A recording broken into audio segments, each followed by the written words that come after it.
Hi, I'm Ann. I'm Wade. And this is How We Van. And today we are at a truck wash. It's finally been good enough weather, and it's been, 22 days since we've washed this thing, probably a little bit longer. Right, we've driven from California through Texas to Florida, up to Omaha, Nebraska, and been in snow and sleet conditions. And now we're driving back out west through New Mexico, and the truck is dirty. Very dirty. So we're going to try a Blue Beacon truck wash. They do RVs as well. They have a nice app that shows their services and the locations. So we found this one here in Gallup, New Mexico, and we're going to give it a try. There is quite the line. I'd say we're about 10 deep in terms of big rigs and another RV in front of us. So it might be a little while. All right. But that's okay. We're not in that big of a hurry. No. All right, stay tuned.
And we are out of the Blue Beacon car wash.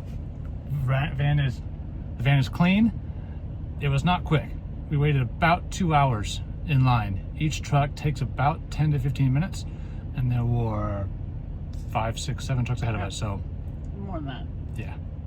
Anyway, I mean, like closer to 10 plus. the attendant said the best time to come is 2 a.m., especially in the winter, because it is otherwise always crowded, and they are open 24 hours. So, Now to note, they don't clean the inside. There is a vacuum you can pay an extra $1 for to vacuum the inside, and it's a lot of time. And yeah, we like it. and there was no drying, air dry. If this video was helpful, please consider liking and subscribing. It really does help us out.